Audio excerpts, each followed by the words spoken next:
and integration between stakeholders and solutions.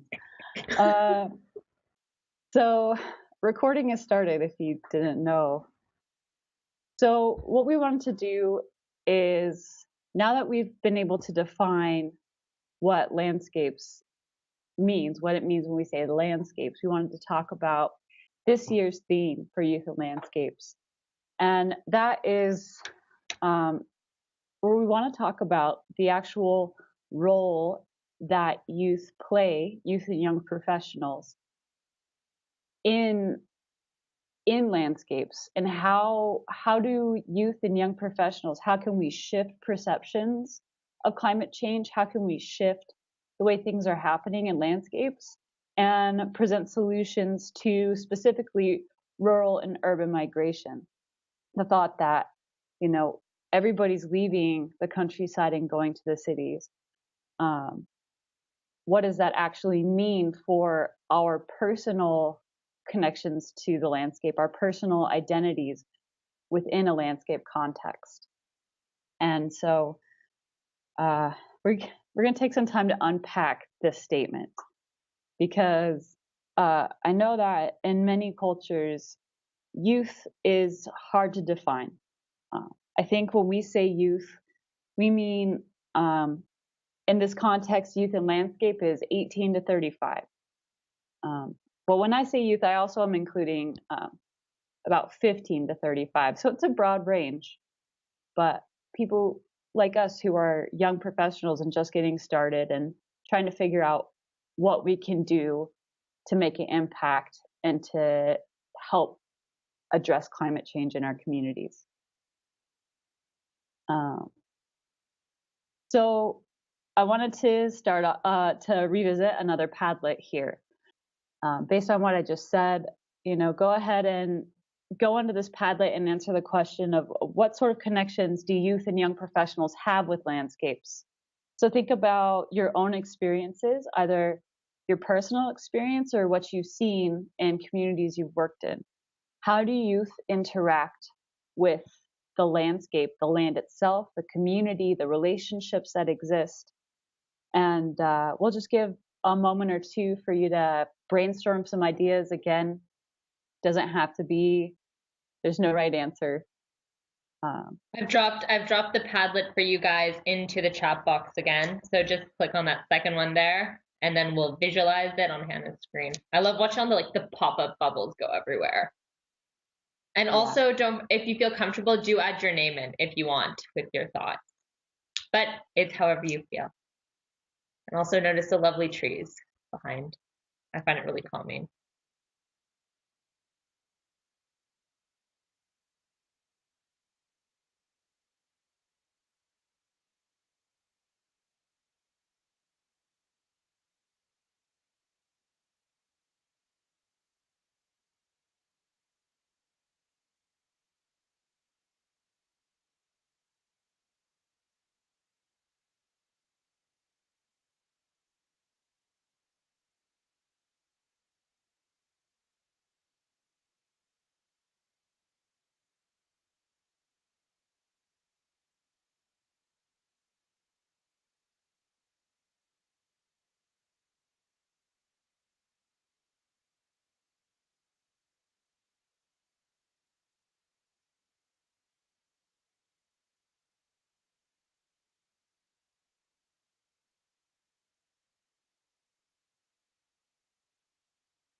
Okay, so while you're either adding in your last thoughts or wrapping it up, I'm just gonna go through and kind of read a few of these out again to try to extract some mutual understanding of what does it mean when we say youth in landscapes are connected and disconnected. So I said in my community, youth are really connected to the landscape through hunting and fishing. It's a big part of the culture, and it's part of subsistence. I see that there's connections through agriculture, and through agroforestry, and this idea of reforestation and that there's also a lot of recreational value, and maybe not recreational value, but cultural value, and this idea that the landscape is a place to relax and to explore and to be rejuvenated from the day-to-day stresses of having to answer way too many emails. And then some people talked about how there's some disconnection, that there are, as a result of colonization or as a result of policy making and actual implementation, that sometimes there's a disconnection between youth and landscapes. So thank you very much for participating. And all these Padlets will be available to you later on if you'd like to revisit them. So now that we've had a chance to talk about landscapes, we're back in the PowerPoint and looking at connections and disconnections. And again, some of us were able to see a strong connection, but a lot of us saw a disconnection. And I wanted to explore why youth may become disconnected. And you may have experienced this in your personal life. And, we'd love to hear your story if you have. So some causes of disconnection can be just general migration, time to go. Someone in your family, you're traveling with family and you just simply have to move. Or there's refugees, either from warfare or political instability or oppression or natural disaster. There's also a loss of culture or language. So eventually, with globalization, sometimes culture or language will be so degraded that there's really nothing, that the place-based identity or the cultural centrality of a community goes away, and then it's time to move on. Also, kind of tied to that, landscape degradation or loss of resources. If the water dries up, or if you can't farm anymore, and then you have to move on to another place. And then finally, I think this is partly what we want to talk about today, and also what we want to talk about in the session. But sometimes there's better opportunities elsewhere. Sometimes there's access to education or job opportunities that you won't find in a rural community. And so it's necessary to leave and go get this education or go get this opportunity. And like I said, we will be exploring these more today and through the rest of our time together before GLF. And so today I wanted to talk about why, landscape knowledge and knowing things about the land, and why this is important to connection to the land. And so landscape knowledge is different than ecology or biology. It's not necessarily about one little piece, one little species, or how a certain plant moves. Landscape knowledge is at a bigger lens. And like we said earlier, the landscape approach is understanding the relationships between all the stakeholders, whether they're biotic, social, or whatever they are. And so it's different. It's also known as a place-based knowledge or community-based knowledge. If you take the knowledge outside of that landscape, it may not be true. There's another form of this, which is traditional ecological knowledge. And you may hear us talk about that, TEK. And that's specifically knowledge about certain plants in certain areas that is traditionally passed down generation to generation. And it's very special information that should be protected. And we'll talk about that too.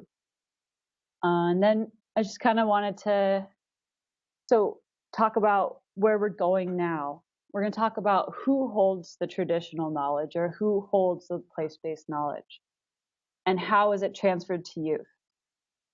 So who holds the traditional knowledge?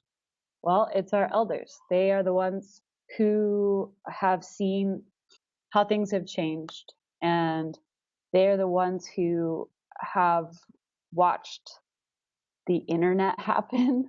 They've watched so many things happen in our life that we don't have the perspective for. And their experiences with nature and the land and policy can really give us a better context of what has happened in a landscape that ecology and geology and biology cannot do, because it's that human dimension, it's the human perspective. And I wanted to provide an example. And this is my grandmother. Her name is Linda. And she has been gathering wildflowers for the last 50 years.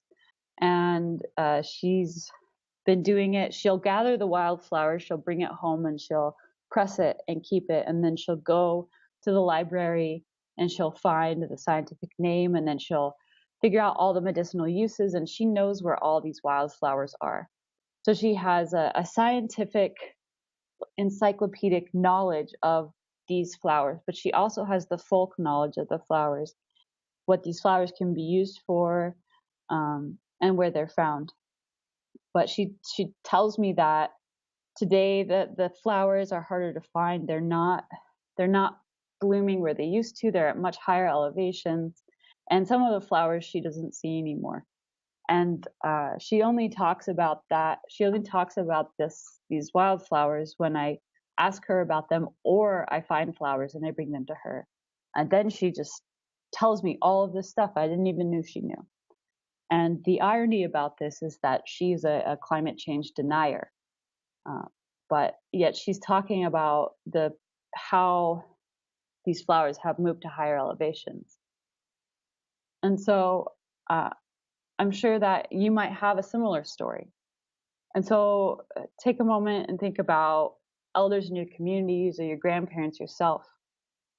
And do they possess a certain knowledge about a landscape or a plant or an animal that's specific to an area, to a place? If you feel like sharing, visit the Padlet, and you can write down who the trusted elder is, how you know them. But, again, going back to traditional ecologic knowledge, if the information is sensitive or very sacred, you don't have to share it. You can share who the elder is, or a concept of someone in your community who might be a trusted elder.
Wow. This is pretty amazing just to see how the stories that we have are so similar. Either our grandparents or somebody, one of our friends' grandparents, or people in our community who have a in-depth knowledge of how to interact with the land and work with the land.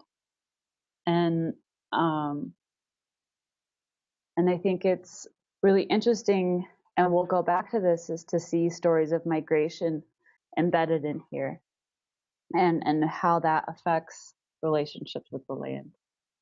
I think also looking through these, and I'll allow everybody to take the time to look through these, but what I see is a resilience and a way to adapt. I see transforming Israel from swamps and shrubs into a habitable area. I see cultivating plants depending on the landscapes, you know, learning to make a drink out of flowers during World War II when resources were scarce. Um, and I see people, these stories of our elders really learning to work with the land, and even if they didn't have much, still creating something wonderful out of the landscape. And thank you for sharing these stories. I know they're personal, and I recommend and encourage you to continue thinking about the elders in your life that have this place-based knowledge or this traditional knowledge that maybe you need to ask them about. And now I want to share an example of this, but from a more academic, scientific perspective. Um, and so if you go back to Blue Jeans, I have a slide up with a case study on it. And this is a case study about intergenerational communication and climate change. And this study was done a few years ago, but it was published this year.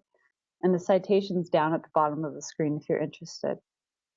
And China has one of the highest levels of climate change denial in the world. I think 40%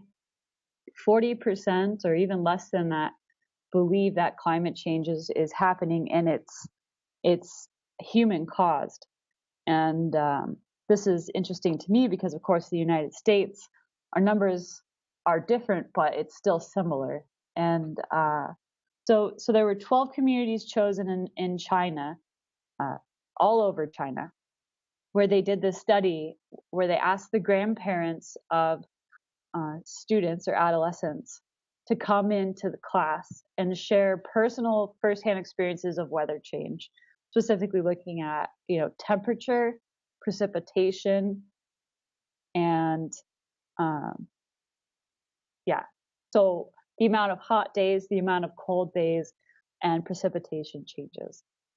After this experience of one time, the grandparents coming in and talking about how the landscape has changed in the last 100 years, the youth's perceptions of climate change being real completely changed. It was such a significant finding that a lot of the students, when they came in, didn't believe it was real, or they weren't sure. And then after, there was such a strong belief. And additional to that is they gained a willingness to start mitigating climate change, whether it's walking to school or figuring out ways to decrease carbon emissions in their community. And the authors thought that perhaps why this occurred is because there was a firsthand experience transferred from a trusted elder to the youth. Again, having a short perspective of landscape change, when we hear it from a trusted elder, then it's almost like we experience it too. And so this kind of goes to what our theme is, kind of what we want to do and what we want to talk about is talking about storytelling and climate education. And this is part of my research, is that, I've been working with tribal nations and indigenous youth in North America to work to decolonize environmental education by bringing storytelling in as a way to teach about the landscape and to teach about climate change. And really, again, going back to this idea of place-based knowledge and place-based learning, rather than having curriculum developed for a city or curriculum developed for a different community. It's curriculum developed for a specific community with specific knowledge for that place. And the hope is that this will reconnect not only the youth, but also the parents with the land and help refuse these connections that we originally had with the earth. And so I just had a few thoughts on why we should really respect our elders and listen to them.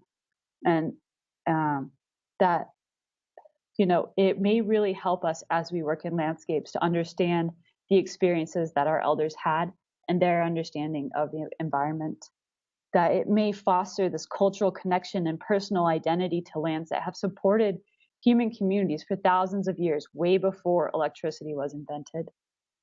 And we can address the causes of disconnection and understand the historical contexts for our communities. And then finally, like we saw in our Padlet, reconnection with landscapes can give us the historical context of climate change impacts in our communities and perhaps give insight into how our ancestors have adapted to hardship in the past. And I'm really excited about this. I'm excited to talk more about it and explore it here before the GLF and during the GLF. So thank you, and I'm going to turn the time back over to Gabby.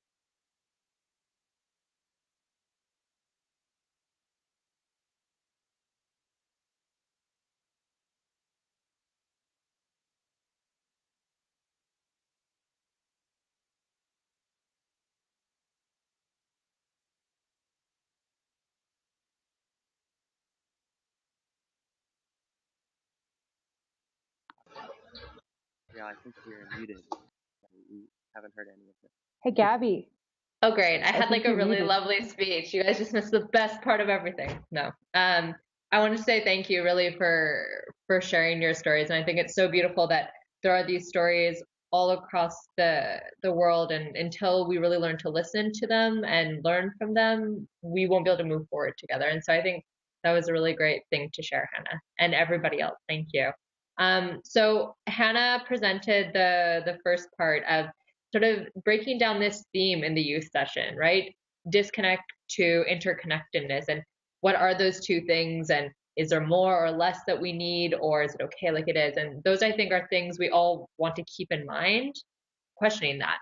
So going on to the next part, migration. When I really look at something like migration, I think, what does that mean? Migration comes up quite often now, just in regular discourse. So before we delve into that, I want to ask you guys to tell me what you think migration is. So I'm going to drop another Padlet in, and thank you for contributing so much. And just tell me, when you hear migration, if I said migration, what's the first image, the first story, the first experience that comes to your mind? And then we'll go over that and then delve into that theme.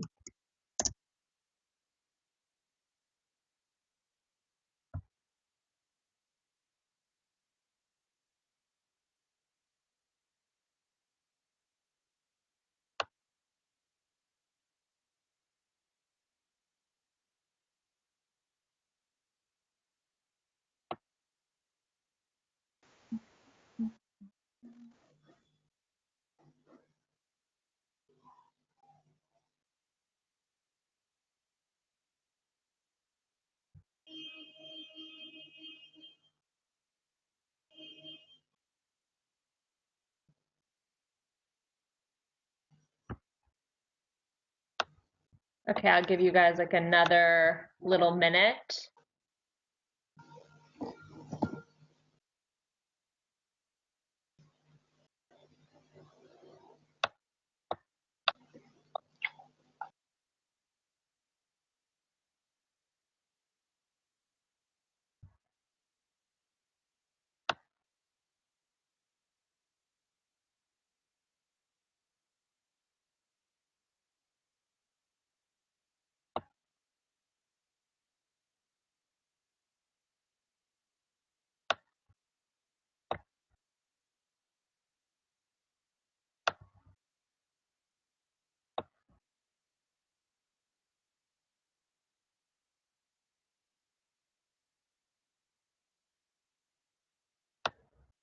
Okay, thanks for sharing, you guys. So what I see is like there's really a wide scope. I see someone that says it's animals moving because of seasonal change, so something that's just regular stuff for education, employment.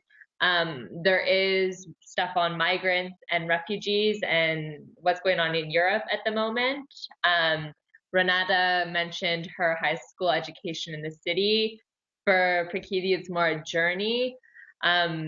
So it's really interesting, I find, actually, to see this diversity of it. And maybe it's because we all get stuck in our bubble of work, but I think if I ask the same question to a different community I work with around refugees coming to Europe, I don't think anyone would say just like, animals moving.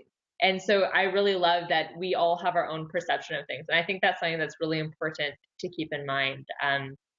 So with that, I'm going to start sharing the next part of our presentation.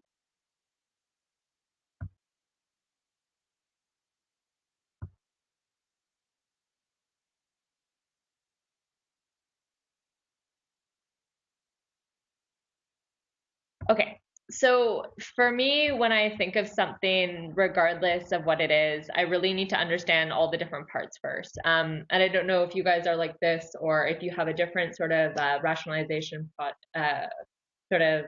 procedure. But for me, when we're going to talk about migration, what we have to first start with is seeing what migration is and what it is not. So you guys started already by saying, yeah, it's with animals, or it's just me going to school, or you think about the refugee crisis in Europe. And so what I first want to concentrate on is migration within humanitarian law, because that's actually where its stronghold is. It's something that's been agreed on in international conventions, in national conventions, in criminal courts. And so that's where we're going to start. So when we look at migration, it's actually just moving from one place, one country to live or work in another. So like Renata said, for her going to the city for school, myself moving to Belgium, Hannah moving to Idaho for a PhD. These are all migrations, just like if the animal or the whale is moving up north for the summer from down in Hawaii. What also exists in humanitarian law is asylum seekers. And these are people that are actually already in another place, but they've submitted this request and are waiting to have their status as a refugee approved. So an example of this in the community is that I worked with a young man from Libya this summer, and we were working with this collective that teaches asylum seekers performance arts and arts to give them something to do during the day, also just skills. And so he was an asylum seeker, even though he would have classified himself as a refugee, because technically governments don't see him as a refugee unless someone gives you permission to be one. And now refugees was first classified by the UN's High Commission on Refugees, and that is any person who, owing to well-founded fear of being persecuted for reasons of race, religion, nationality, membership of a particular social group, or political opinion, is outside the country of his nationality and is unable, or owing to such fear, is unwilling to avail himself of the protection of that country. So an example of this is a young Iraqi man that I met last winter in Brussels. We had a refugee camp in the city, and he actually left because he was a young engineer and he started protesting with his friends the political outlook on how to treat employees at the hydroelectricity firm. So those are sort of the differences. And why am I bringing up humanitarian law, besides the fact that it's a social part which does relate as we're defining within this landscape scope, but it's also because if we look at environmental aspects of migration, environmental refugee or an environmental migrant actually isn't considered yet in law. So high commissions, countries usually don't recognize them. NGOs might. If you're familiar with the International Organization on Migration, they have definitions of what environmental migrants and climate refugees are.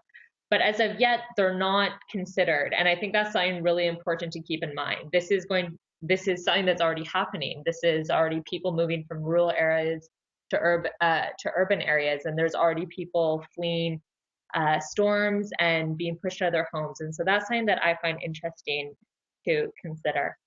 So here there are about 3 definitions. We have one on emergency, forced environmental migrants, and then environmentally motivated migrants. And that's more around the economical aspect.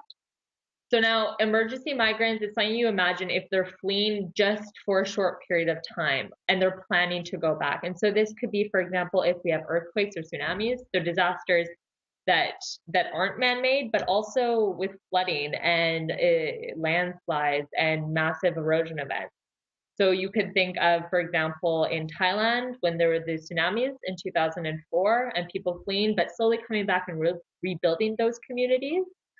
You can think about Florida and the recent hurricanes they had there. And similarly with Haiti, where I was reading a story about a family and their community that went and lived in a cave for the duration of the storm and several weeks after before returning to their communities. So after this is forced migrants, and this is a bit different because it's a slower process. It's about the deterioration. So say if you're a farmer living in an area that's impacted by drought and you have increasingly low returns, that might classify you as a forced migrant. And now the last one is especially important because I think it's something that a lot of people forget, is people that are just choosing to leave rural areas. Maybe this is because they've spoken with their elders and they know that there is less than there used to be and they're worried about this. And so just different definitions to keep in mind when we go on to talking about how youth are involved in this and what are possible landscape solutions. So now I want to talk about this within the climate context. Why is this important? Some of you on the Padlet mentioned the refugee crisis in Europe right now, along with other parts of the world. And that's primarily driven by conflict and war, which is what we've seen in the past. And part of the reason why we don't have these environmental refugees or migrants and climate change refugees in humanitarian law yet is because this is a new phenomenon. So we've probably all read about factors such as hurricanes, droughts, flooding, increased heat, changes in precipitation, all of which are affecting the way humans and animals and societies function in different parts of the world. So this map is from the United Nations Environmental Program, and they're basically predicting where there will be massive effects of climate change if we do very little to nothing to halt it. So you can see with these like big blue dots, this is deltas that might be prone to flooding. The tiny little blue ones indicate small islands that will be either completely covered by sea level rise or majorly covered. You have outlined coastlines, which are the majority of them that are actually prone to higher surf, which obviously affects erosion. As well as extreme weather. You can see in yellow these changes in drought, and in a lot of areas they're where agricultural production happens. So that's a cascading effect there. And then further on we have increases in hurricanes in purple, and then changes in ice and permafrost melting up north, which obviously is a positive feedback into climate change, exacerbating the issue and also changing just the landscape where a lot of in North America as well as in Russia and Northern Europe, Inuit and native populations live.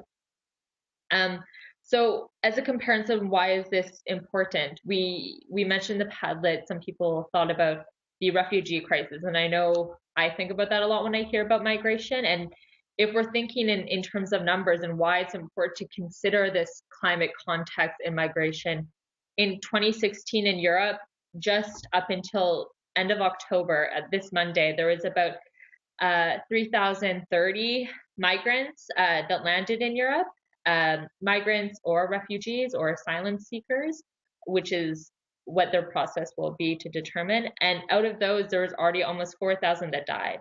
In 2015, there was over 800,000 people that migrated to Europe and over 4,000 dead. These are massive numbers, but if you look at predictions on people that will have to move due to climate change effects, they're calculating between 2006 and 2026. So from the last 10 years and now the 10 years that will come, about 12 to 13 million. For me, that's a shocking number. It's something that's really going to change what we know about our land and how we operate in it, as well as how we operate together as communities and societies. for me, it also really speaks to why we need to start thinking about this, why we need to start thinking about negatives and positives and possible challenges and solutions that this context presents. So now I want to go into more rural and urban migration and talk about this aspect of our theme. So just some base factors for those of you, some of you might already know this, but if you're looking at migration, there are two main types, internal and external. Internal means you stay in your country. And in many areas where there's a lot of climate migration going on, 70% actually is internal. And out of this 70%, the majority is rural to urban, not urban to urban or rural to rural or or urban to rural, but just people living in rural areas moving to urban areas. And out of this, most of the people are under 30 years of age. So like Hannah was saying, and defining what is a youth, well, for us in youth and landscapes, it's 18 to 35. For Hannah, it's 15 to 35. I would say like 12 to 35, right? But the important thing is most of these people are under 30 years of age. So the biggest people implicated this are youth. I think if you also look at people under 50, so working people generally, there's almost 85 to 90% reported of people that are migrants being under that category. In terms of women versus men, there also tends to be a slightly more women, just because of the type of opportunities they have after marriage in some areas. And according to some of the research, this is also the biggest social impact we'll see from climate change, is this movement of people due to the effects that we'll go over after. So to sort of conceptualize why people are moving, we're not just talking about drought and hurricanes and such, but we also have to think, like a lot of you said in the Padlet, it's natural. Animals migrate and humans do as well. We've been migrating since our recorded and even pre-recorded history. In terms of migration now, anthropologists often speak of what's called the push-pull theory of migration. And for me, this really explains that you're either pushed out of where you are or you're pulled to somewhere else. So in terms of climate migrants, we can say they're escaping temporarily environmental disasters or increasing environmental degradation. Maybe they're looking for increased opportunities, women after marriage, especially in urban areas. Maybe there's more financial opportunities there, educational opportunities, but they also could be escaping extreme poverty. So these are some of the causes I want you guys to keep in mind. I don't think they're all inclusive by any means, but just some things to have there in your knowledge base. So for me, when people used to say migration or refugees, for me, it was this negative context, right? And slowly when we break apart what is migration, what is a refugee, what is an asylum seeker, we can understand that it's actually not just negatives or positives. So there are negatives. In some research in Bangladesh and India, as well as in Kenya, people, when they were interviewed, talked about this loss of connection. So we talked about connections and we talked about sharing stories, and some of these people spoke about losing their roots, losing their traditions, and also that they were perceived differently as migrants. And this can actually have a huge impact on your mental health. I know from my own experience and my own story, when I moved to a different country, even though I'd been there before and I had some distant relatives, you feel really alone, and sometimes you have no one to share it with, and it's a big change. Along with this, in many areas, it comes with sort of a decrease in food security and energy poverty. If someone used to rely on food from their community and a farm there, that might not be possible, especially if there's higher costs of food in urban areas. And energy poverty is tied to the point underneath, which is about higher pressure on overwhelmed infrastructure. So one of the major issues I think we can think about here, especially when we're thinking about green cities and urban design, is that we are seeing a big influx of urbanization. And one of the issues that is presented is that these urban infrastructures aren't adapted to it, and maybe we're not adapting well enough. And so a lot of areas where there are these migrants, there are slums that are forming, and because they are the newcomers, they end up being there. And in a lot of areas, they're using biofuel, which is what often is labeled as energy poverty, but this has a huge health impact as well. Even though migration can have some financial pluses, it's often a steep curve up. It costs a lot to move. Then you have to find something that will secure your livelihood. It may be different than before, so you may have to learn skills. So there is an increased risk there for people that are using this as mobility. And now in urban areas, there are more hospitals, often more doctors, just because we have a higher population. But in some areas, it is harder to access that because it's expensive. So say you used to go to the local person who was a friend and a social connection. Now you'll go to a stranger. Well, you would have to pay and you have to find in the first place. So these are some of the challenges I'd like you guys to think about, especially in the youth session. It'll be a challenge design. So we'll hear stories and we'll listen. And from that, we'll talk about how youth will be implicated in the perception of rural-urban migration and then how they'll confront these challenges. So maybe consider some of these negative effects as a challenge and see how maybe you would use a landscape approach to overcome them. That being said, there's a lot of positives. And so often solving an issue isn't about focusing on the negative, but it's focusing on what's already there that's positive, right? What do we want more of? And something that urban migration really develops is something called reciprocal urbanization. So if you imagine yourself as like sort of a spider web of networks, you're connected to your parents, your family, your work, your school, your grocer, so many people. And when you move, those networks shift as well, but you're also developing new ones. This means new food networks. People send food back home often. Same thing with finance. We'll hear from a storyteller in the youth session that has a TED talk about how many millions of dollars were sent back to rural communities from family members that went to work in urban communities. This flow of people also creates stronger social networks, which means stronger support. On the 7th, when we have our third webinar, we'll be learning about why social networks are important and why they actually contribute to a momentum on the agenda. So those are really special positive effects. And that's not to mention the new opportunities people that move will have, whether this is education, a bigger diversity of jobs. In, for example, an ethnographic study in Ouagadougou, they spoke to some young men who were actually just selling small things at a stand, but it provided them with the social networks in which they could become entrepreneurs, for example.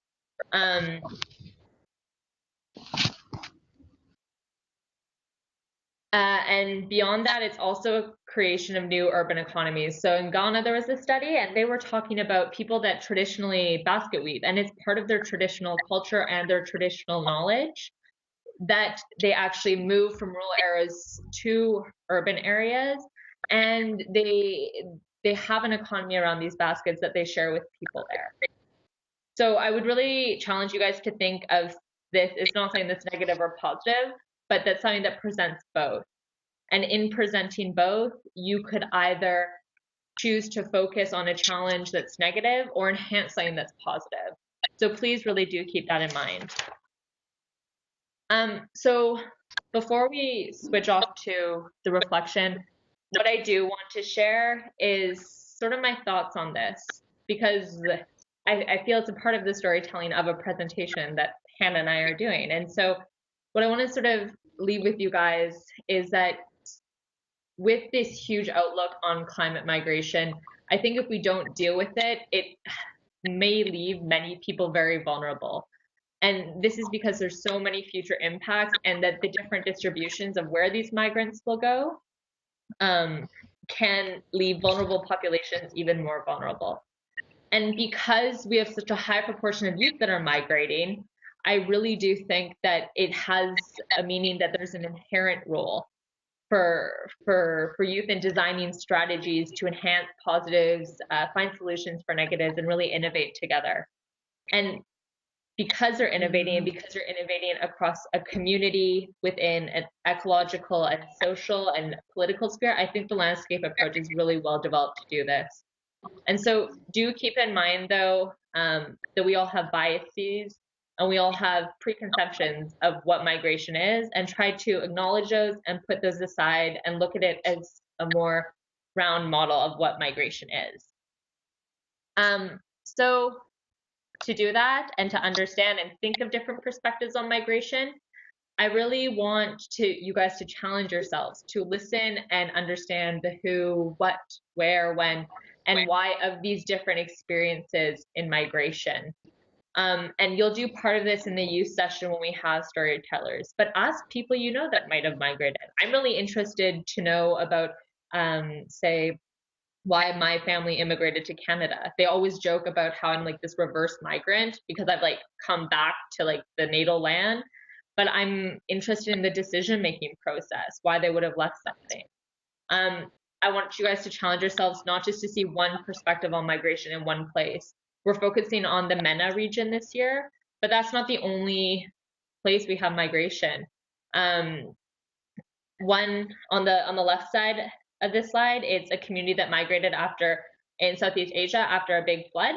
And then on the right-hand side, what you guys will see is actually migrants in 1936 from the Dust Bowl around Oklahoma in the US. So really challenge yourself to think big around this. And then I wanted to leave you guys with a reflection to bring to the youth session, to bring throughout this whole learning process.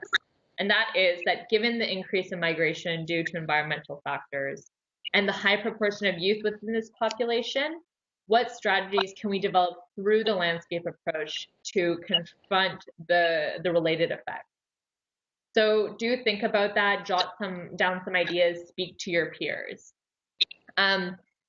Just before we open up some time for discussion, just to remind you of what's coming up. So in a week, we have communicating across communities, and then we'll have our third webinar, which is about leveraging these social networks, and a final one that's on critical thinking and forming and presenting your ideas, which will lead you to sort of how you'll participate in the youth session itself. And then, of course, if you're one of the youth participants or if you're going to GLF, you'll have that in Marrakesh. So with that, thanks. I'm going to stop sharing my screen so I can see everyone's lovely face again. So I'm not sure what your guys' timeline is. I know we've asked participants to stay a bit later to do team building with us. We're a bit past 5 now, but do you guys have questions or do you want to discuss anything? I won't mute you this time, I swear.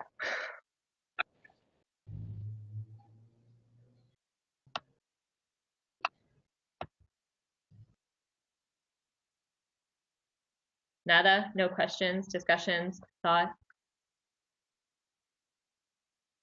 Okay, so I wanted to say, this is Daniel, just that, yeah, I'm really inspired by all this, how you're presenting this, and it's really amazing info. And I definitely have questions, and I do need to hop off in about 5 or 10 minutes, so I'll probably wait until a later moment to dive deeper into the content. If you guys do want, though, we'll email you out the webinar, as Hannah said, or at least the slides from it. This has been recorded, at least the part after I pressed the record button on, which you all lovely heard. But you can feel free to email us after that, and we'll tag our emails onto that. Yeah. So go ahead, Hannah. I also shared a link in the chat box, if you look, to just slides from today's webinar, if you just wanted to hop on and look at those.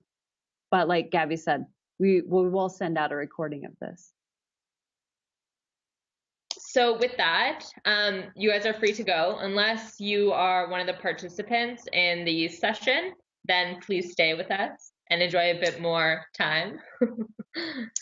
So I think I have 8 people on my list. So Renata, and please excuse any mispronunciations. You guys can correct me thoroughly afterwards. Renata, Hajar, Claudia, Roy, Daniel, Tom, Hebda, I'm missing one person, and Czech. Yes, is that you guys that are all there? Super. Okay, so I'm happy to see all you guys. I won't see you in Marrakesh. Hannah, I don't think you're going either, are you? Did Hannah just leave? Not yet, but I still secretly hope I will. But no. My hope as well. So since you guys have quite a bit of a shorter time period than we had last year we were working with about, I guess, 4 days plus a webinar series. What I wanted to do today actually was sort of get to know each other a bit, so we're not starting from zero when you guys do get there, and then also maybe try to come to a bit of a team agreement of how you guys want to work and if you guys have any special interests and expectations going in there. So what I think would be great is if we can go around, if you just introduce yourself. If you could tell me what you'll be doing Saturday morning, and then your expectation for participating in Youth and Landscapes, and why you applied in the first place. So does anyone want to go first? Do you guys need a bit of a warm up, and Hannah and I can do it with you guys? Yes, no, you can just shake your head or whatnot. Yes? Okay, so I can start. Gabrielle, again. Saturday morning, I will probably be at yoga. I'm doing some meditation classes to like relax me and calm me down. Not that I'm not already super relaxed, but just to learn something new. When I started Youth and Landscapes, it was really just as a part of my work with IFSA, which is the International Forestry Student Association. And it sort of grew into this big thing, and I love it. It's a great network, and you get to meet tons of people and learn things and teach things. So my expectation actually is just to impart some of what I've learned from other people onto you and to support you guys however you want. Yeah, and so that's about all my expectations. I usually try to have fewer expectations so I can be surprised. Hannah, do you want to go, and then we'll pass it around? Yeah, for sure. I'm Hannah. I just talked to you for like 30 minutes, so Saturday morning I'm debating if I should go to the Indian casino for breakfast and then go canoeing, or if I should just sleep in and do my laundry, because I haven't done my laundry for like 3 weeks, and I'm at that point where I'm like, can I get away with wearing these pants? So I might do that. And I started with Youth and Landscapes because I thought it was like I was so eager and hungry to meet people my age doing the same work and who are as passionate about the work that I do. And you know, every single year at Youth and Landscapes, I've been meeting more and more people who are just as passionate and who speak the same language. And I mean, even if we're from totally different cultures, it's been really incredible. Thank you all. So I'm gonna pick down the list because that's easier. Let's see, Claudia, do you want to go first? You're right under my name. Don't forget to unmute yourself. You're on mute. There's just a little on your right hand side. There's a little taskbar. Super. Now you listened? You listen? It's fine. Okay, cool. So I'm Claudia. I'm 26 years old. I'm from Peru, but nowadays I'm living in Brussels. I'm making my master in human ecology now. But how did I start in landscape? It's like I've been working in policy making. I'm very passionate about the topic. In Peru, I've been working on that and in rural projects. And then the most important people there is the farmers. So then to solve the many problems that have the farmers, you have to look to the landscape because then they adapted the strategies to depending on the landscape. So then it's the topic I really love. I'm doing my thesis on that, and Saturday morning I will be going to Amsterdam because I will see a friend and also going to a concert of one of my favorite groups, Explosions in the Sky. That is such a super band name, Explosions in the Sky. They're a fantastic band too, may I just say. Good taste. I've never heard of them. I'm writing this down now because I'm going to Google it after. Explosions in the Sky. Okay. Daniel, you're next. Is Daniel still there? Yes. Can you all hear me? Great. Good morning. My name is Daniel Jubileer, and I'm in my home in the mountains outside of Boulder, Colorado.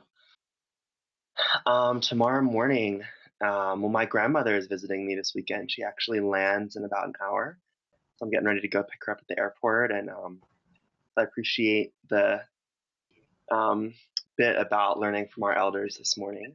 So on Saturday morning, I'll probably be having breakfast with her and going for a hike and connecting with her.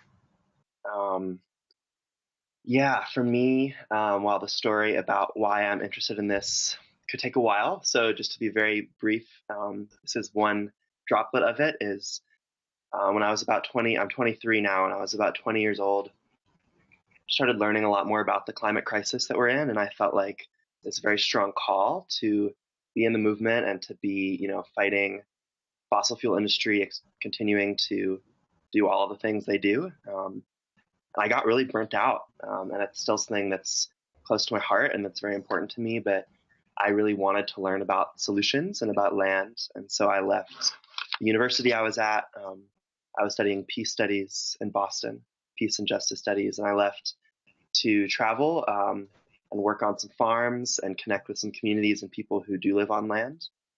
And that journey kind of led me to California and to helping be part of this urban farming project, teaching youth about farming and permaculture design and environmental issues and food justice and all these things.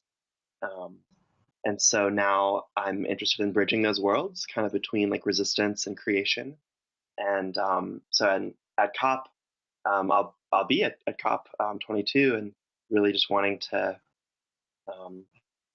connect with people and really also learn about what does it look like in other parts of the world to be kind of defending land and having smart policies. Yeah. And I guess for me, like the essence of it is, I feel like if we're going to be fighting or working to protect the planet, we need to know what it is that we're protecting. So I have that sense as well. Thank you for sharing. That was a lovely story.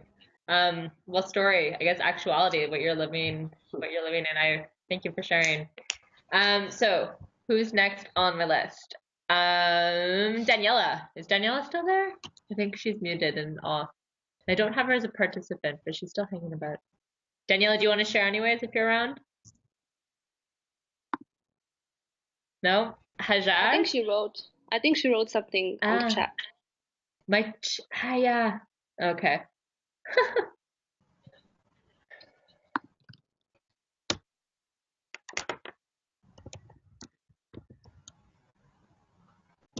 I've worked with Daniela before, and she's a joy.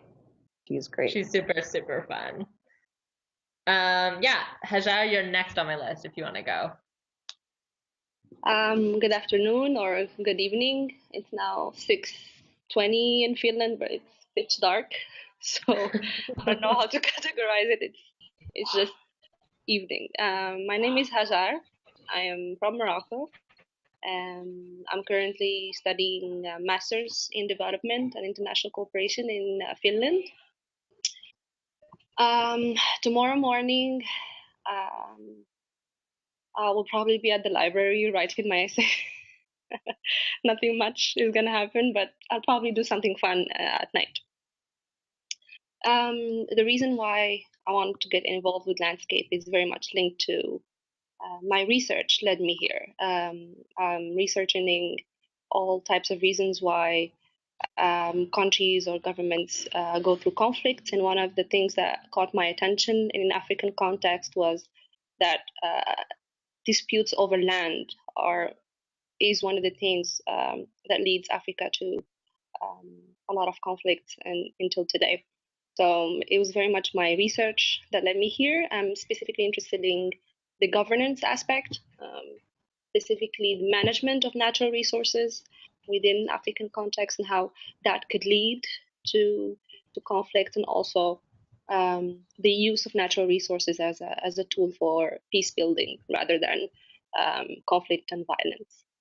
I always try to, even though I'm in a university context, so I'm surrounded by youth and bright minds all the time, but I really like to be around people from different countries, from different disciplines, and try to challenge my thoughts as much as possible. So that's why I wanted to take part of the GLF. I think I answered the question. Quite concisely evasive. Very nice. Who would like to go next? I feel like a game show host, sort of like spinning the wheel. I would, sure. Did someone speak? Hello? Wait, will I be able to go now? I'll have to leave, unfortunately, in 15 minutes. So that be okay if I go now? Yeah, sure, why not? Yeah. All right. Well, my name's Tom Seguin. I'm half British, half Israeli. I'm 18 years old, actually, and I'm serving in the IDF, in the Army of Israel. I'm specifically undergoing now a course in the Army dealing with the inter-Israeli and Palestinian facilitation and between Israeli and other UN bodies within Israel, whether it be the refugee organization, Palestinian Refugee Organization in Israel, or the UNTSO, which is the UN True Supervision Organization. So that's what I'm doing currently. I come from a background of, well, I graduated high school with my thesis about how the need for environmental leadership and environmental cooperation can be the next key in the step forward in Israeli-Palestinian relations. So I'm coming from this background of seeing how environmental leadership and cooperation could really have potential to do things that policy, that security and leaders and the politics can't. So I'm very interested in particular about learning and improving my facilitation skills and getting the know-how of how to incorporate my knowledge and expertise of the environment and the landscape that we're dealing with, and to merge that with facilitation, creating healthy and constructive discussion, especially negotiation. And that's what I'm looking forward to actually with the COP22. It's exactly that. It's negotiation and dialogue happening on the environmental front. So that's one thing I'm very excited for. Looking forward to having us here in Marrakesh. Cool, thanks, Tom. So you guys, is that everything? That was everything. That was great. Thank you. Yeah. No problem. So Hannah has to jet off, so I'm gonna pass it over for her for a bit, just so she can say like her byes and everything like this, and then we'll continue just down. And I just right before we leave, I have 4 questions I'll give you guys to answer, and then you guys can send to us by email afterwards. But Hannah, it's all yours. Yeah, I just wanted to say thank you again to everybody for participating. I'm excited about you as facilitators this year. I think you're going to do a great job.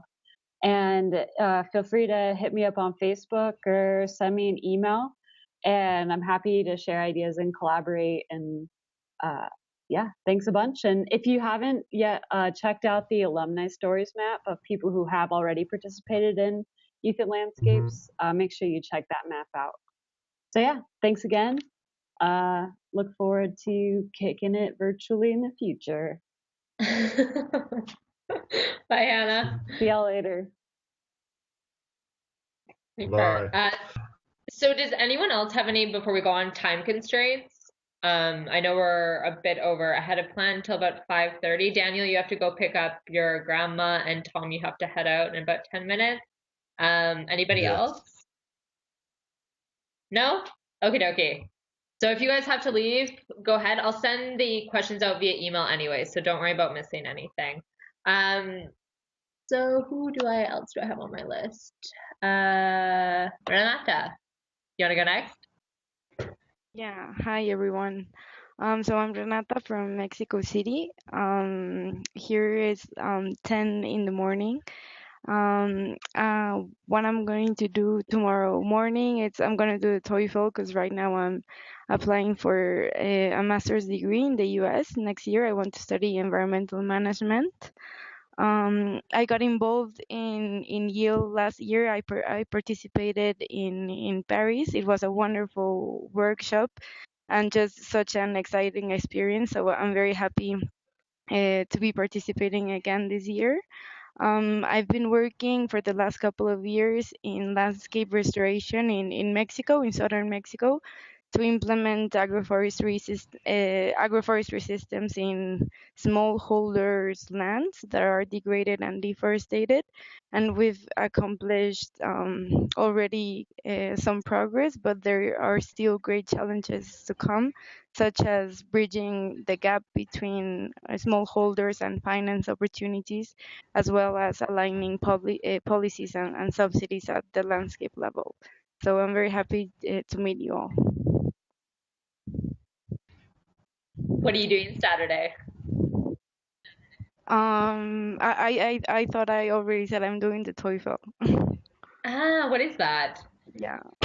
Like the English exam that all universities in the US require for foreign students. Okay. Yeah. Sorry, I didn't know that. I was like, what is that? Yeah.